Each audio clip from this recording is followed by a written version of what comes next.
पारनेरमध्ये लढण्याच्यासाठी तयार असणारे आणखी आमचे काही सहकारी होते. पण मतदारसंघाची माहिती घेतल्याच्या नंतर आम्ही या निष्कर्षाशी आलो की या निवडणुकीला लोकांच्या समोर निलेश लंके यांचीच उमेदवारी द्यावी आणि हा निर्णय आम्ही सगळ्यांनी उचलून केला. पारनेर हा दुष्काळी तालुका, त्याचं चित्र बदलण्याच्यासाठी अनेक वर्ष आम्हाला सगळ्यांची प्रयत्न होते.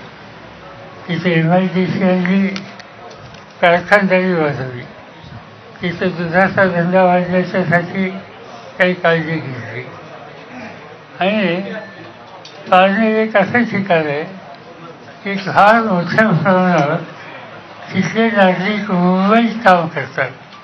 त्या सगळ्यांना संघटित करण्याचा प्रयत्नसुद्धा आम्ही केला आणि त्याचं महत्त्वाचं कारण पारनेरने महाराष्ट्राच्या राजकारणामध्ये मला आणि माझ्या विचाराला नेहमी पाठिंबा दिला.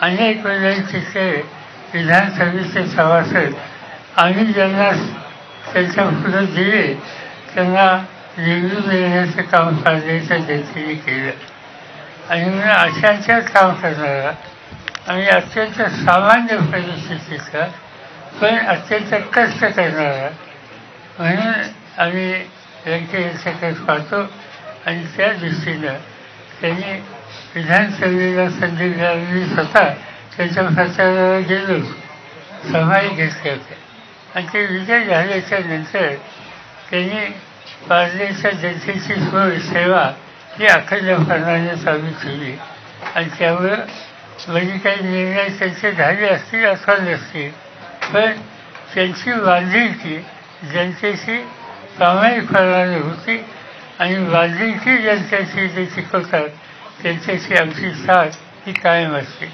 अनेक लोक काही विरोधी पक्षातही असतात पण लोकांच्यासाठी काम करतात, त्यांना मी प्रोत्साहन देतो. आज त्याचं मी या ठिकाणी स्वागत करतो.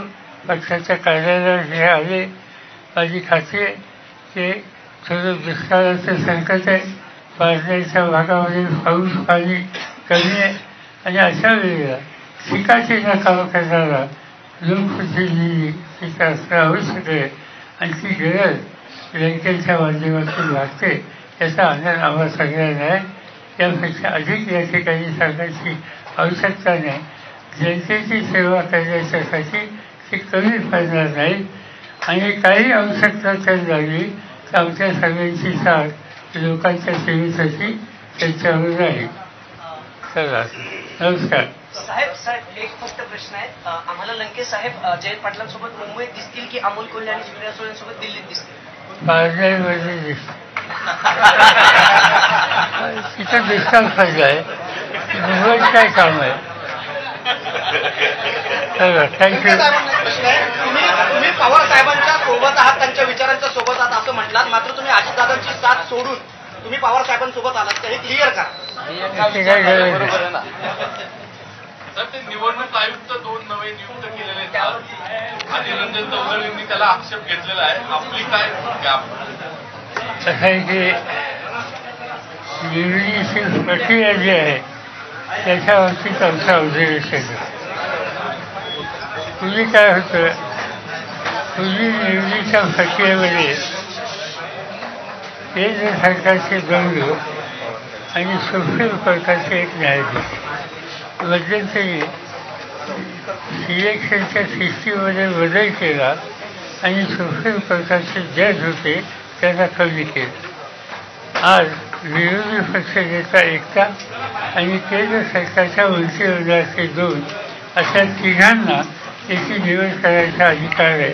त्याचा स्वच्छ अर्थ आहे की फक्त मोदी ठरवतील त्यांनाच त्या ठिकाणी निवडलं जाईल. तर विरोधी पक्षाच्या एका सभासदाचा विचारधारा त्याची स्वीकार त्या ठिकाणी कोणी करणार नाही आणि बहुमत केंद्राचे 2 प्रतिनिधी असल्यामुळं त्यांचं आहे आणि त्यामुळे हवं तशा नियुक्त्या त्या होतील त्याच्यामध्ये आमच्या मनात शंका नाही. आपली 2 वेळा भेट घेतलेली आहे वसुंधराची काय नक्की भूमिका आपले काय आता तुम्ही आता मला भेटला त्याचा काही खुलासा करत असो त्यावेळेस भेटले त्यांनी काही सांगितलं नाही राजकारणाची व्यक्तीची ती चर्चा केली नाही त्यांनी पुढं काय करावं याबद्दल सुद्धा ते बोलले नाही ते आले आणि भेटले थँक्यू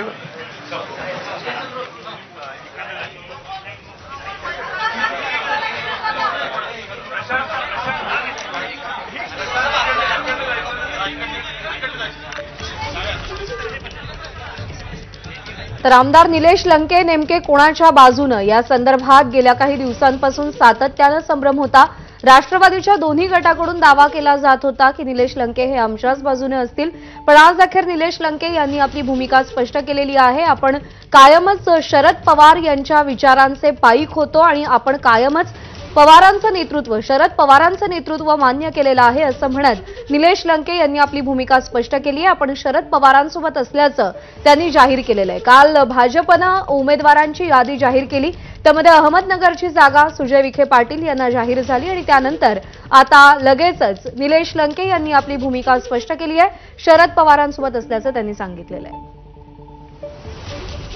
आणि या बातमीसह बुलेटिनमध्ये वेळ झाली एक छोटासा ब्रेक घेण्याची. थोड्याच वेळात पुन्हा भेटूया. पाहत रहा महाराष्ट्र लाईव्ह.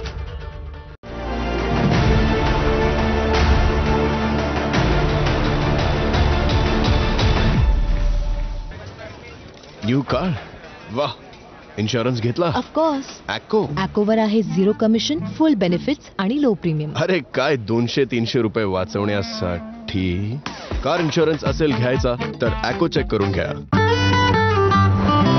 घरापासून दूर घरासारखे फिलिंग रूअफजावाला फीलिंग 100 वर्षांपासून इंडिया प्रत्येक फिलिंग सेलिब्रेट करत आलाय रू अफजा सोबत. म्हणूनच आजही आहे Rooh Afza the drink of India.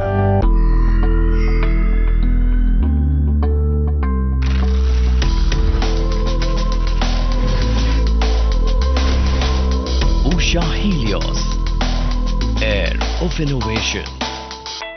घर भाड्यानं द्यायचंय आणि हा अजूनही ब्रोकरच्या मागे लागलाय आणि मी नो ब्रोकरवर ब्रोकरेज न देता चांगला भाडेकरू शोधला सुद्धा. घर भाड्याने द्यायचंय नो ब्रोकरवर फ्री मध्ये घर लिस्ट करा. ब्रोकरेज का द्यायचं नो ब्रोकर आहे ना. अक्कड बक्कड बंबे बो बघा आली आहे शाईनची सो. अक्कड बक्कड बंबे बो बघा आली आहे शाईनची सो. आली आहे शाईनची सो त्याच शाईनच्या भरोशा सोबत. न्यू कार वाह इन्शुरन्स घेतला ऑफकोर्स ॲकोवर आहे 0 कमिशन फुल बेनिफिट्स आणि लो प्रीमियम. अरे काय 200-300 रुपये वाचवण्यासाठी कार इन्शुरन्स असेल घ्यायचा तर ॲको चेक करून घ्या. 3हून 4 व्हीलर मध्ये अपग्रेड तर करायचं आहे, पण यात अशी काय खास गोष्ट आहे. यात एक खासियत असेल तर सांगेन. Tata is gold petrol CX मध्ये आहे दमदार इंजिन जे देते उत्तम पिकअप, मोठी आणि स्ट्रॉंग लोड बॉडी आणि मेंटेनन्स एकदम कमी. मग आता विचार करा, समजून घ्या आणि टाटा इज गोल्ड पेट्रोल CXच घ्या.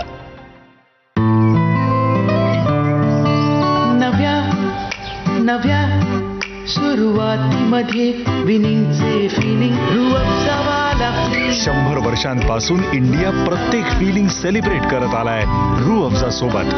म्हणूनच